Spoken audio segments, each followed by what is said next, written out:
Hello and welcome my friends to this week's episode of Lionel's Devil May Cry Peak of Combat.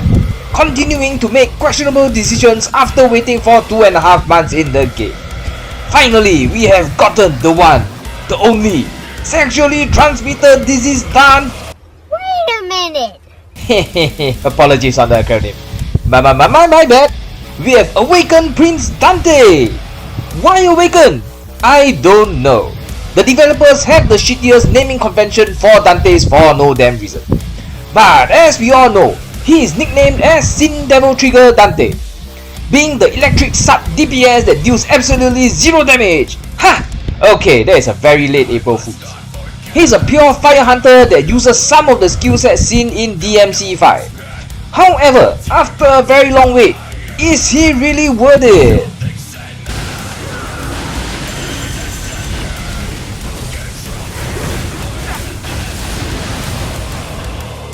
Just like Alpha and Omega, Awakened Prince here has two combo sets. The first being his Gilgamesh set, which hits fast and very stylish. There are tons of combos in it that really mimics very closely to what we see in DMC5.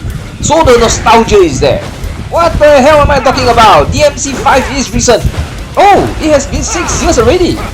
But anyway, this is the Shieldbreaker version of his kit, a strict upgrade to Fist of Salvation.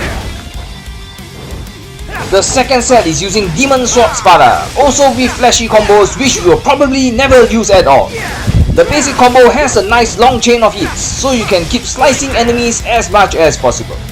Both combo sets charges Awakened Prince MP, which you will need to unveil his Sin Devil Trigger.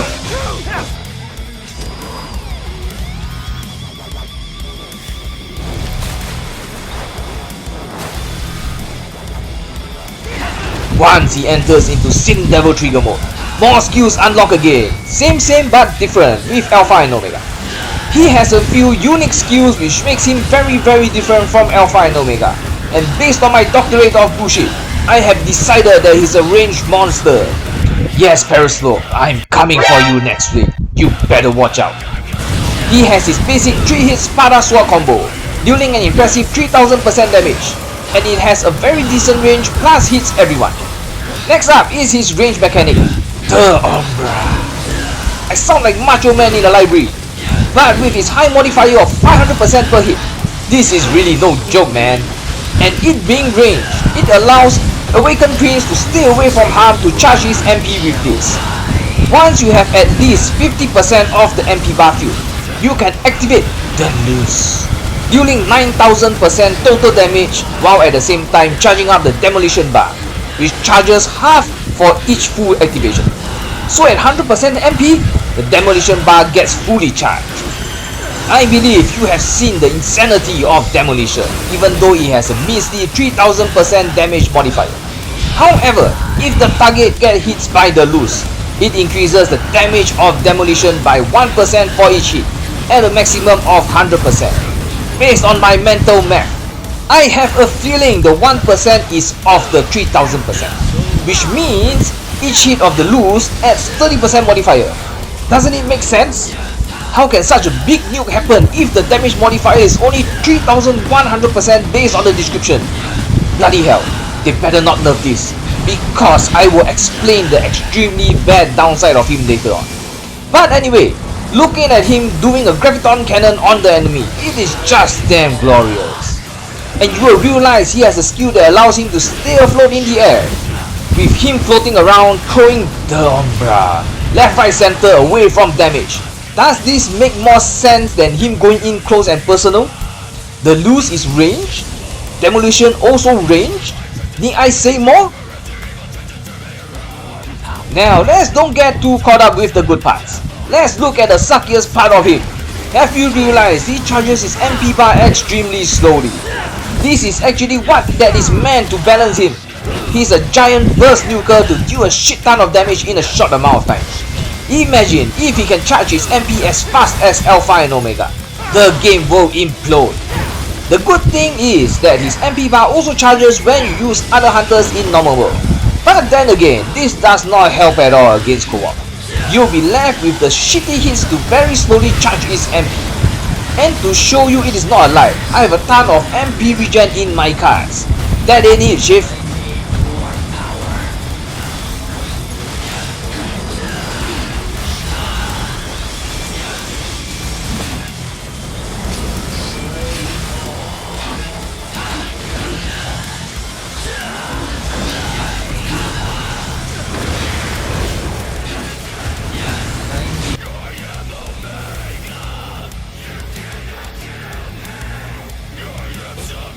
So is he worth the gems? He definitely is the strongest burst nuker. However, building him to be efficient is going to be a tall order. With him having the slowest MP regen among all the hunters, he will need a shit ton of MP regen in his cards. But then again, he is a heavy nuker, which means he also needs a lot of crit rate and crit damage to burst damage in the short time frame.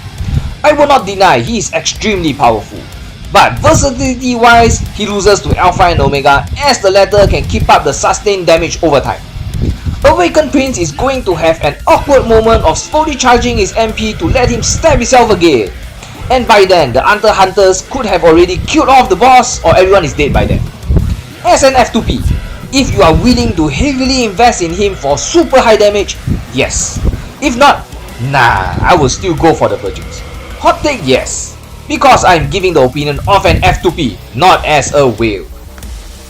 So what is the best rotation for him to use? So as you can see from my fight against Meteor, the thing you want to do is always keep his MP bar up when he is left with that bit of Sin Devil Trigger, so that you can continue with your Sin Devil Trigger activation on the next turn.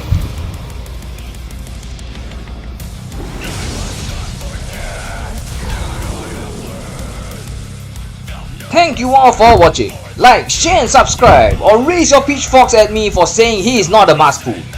Next week we'll see how well our dear Dante performs against Paraslope and Hellfield. Why Media isn't included in the fight? He absolutely owned her ass here in this video, as that is the best way to showcase his true ability, not fighting those useless mobs and bosses. Till next time my friends, happy hunting and game on.